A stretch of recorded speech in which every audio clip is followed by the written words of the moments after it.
초저출생 문제와 관련해 널리 수용되는 이론은 U자형 이행 이론입니다. 어정쩡한 성평등 수준을 갖춘 나라에서 출생률이 가장 낮다는 게 이론의 요지죠. 여성의 교육 수준과 노동시장 참여율이 높아질수록 출생률이 낮아집니다. 세계 모든 나라에서 나타나는 현상입니다. 그런데 OECD 상위권 나라에서 보면 1990년대 이후 성평등이 더 진보하면서 출생률이 다시 상승했습니다. 남성의 가사 참여와 사회적 지원 덕분에 여성이 이를 위해 출산 포기하는 경우가 줄었기 때문입니다. 경제적으로는 선진국이지만 성평등에서 기대만큼 진보하지 못한 나라들의 출생률이 특히 낮습니다. U자형 이행의 계곡에 빠진 것입니다. 일본, 대만, 한국 같은 동아시아 나라들, 이탈리아, 스페인 같은 남부 유럽 나라들이 대표적 사례입니다. 한국은 그 중에서도 독보적으로 출생률이 낮으며 노동시장의 성별 격차 역시 가장 큽니다. 복지국가 이론의 세계적 대가인 요스타 에스핑 앤더슨에 따르면 제2차 성평등이 없으면 초저출생을 피할 수 없습니다. 제1차 성평등은 여성이 남성이 독점하던 노동시장에 참여하게 된 것입니다. 하지만 이것만으로는 사회가 제대로 유지되지 못합니다. 여성이 전담하던 가족 내부의 일을 누군가는 맡아야 하기 때문이죠. 그래서 뒤따라야 하는 두 번째 성평등은 남성이 여성에게 떠맡겨진 육아, 돌봄 같은 가사노동에 참여하는 것입니다.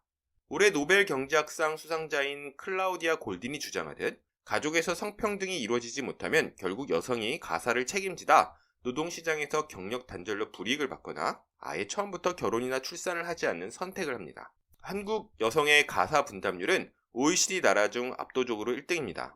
노동시장에서 개성과 재능을 발휘하고 싶은 여성에게 결혼과 출산은 엄청난 부담입니다.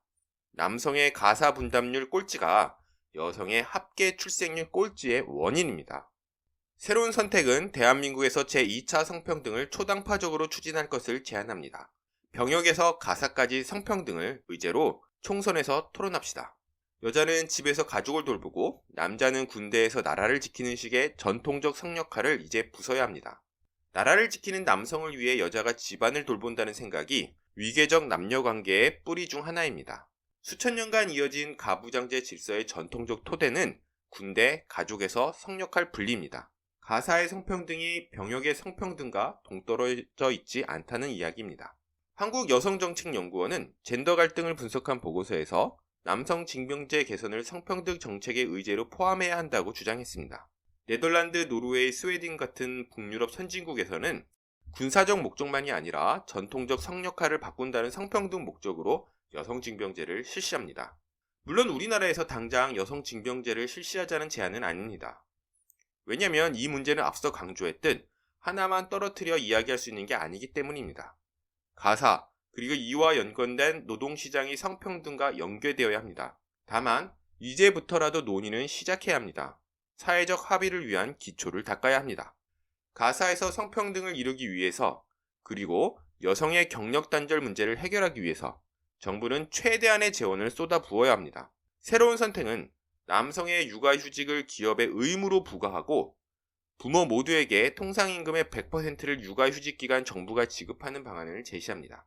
경력 단절을 방지하기 위해 여성의 육아휴직 기간을 적절하게 조정하고 남성의 의무적 육아휴직 기간을 늘려야 합니다. 자녀 1인당 1년의 육아휴직을 할당하고 반년은 남성이 의무적으로 사용하도록 합시다.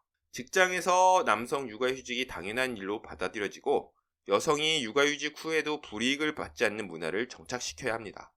한동안은 강제성이 있어야 합니다.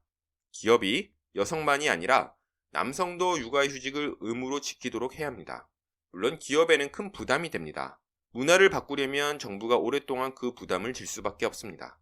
필요한 비용 전액을 정부가 해결할 것입니다.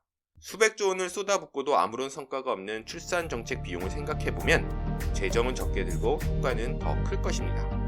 새로운 선택은 성숙한 대한민국을 만들기 위한 최우선 과제 중 하나가 성평등이라고 생각합니다. 인구 위기를 해결하지 못하면 대한민국 미래는 없습니다. 젠더 갈등으로 인한 청년 남성, 여성의 불행은 이미 위험 수위를 넘었습니다. 22대 총선에서는 반드시 이 문제를 해결합시다. 감사합니다.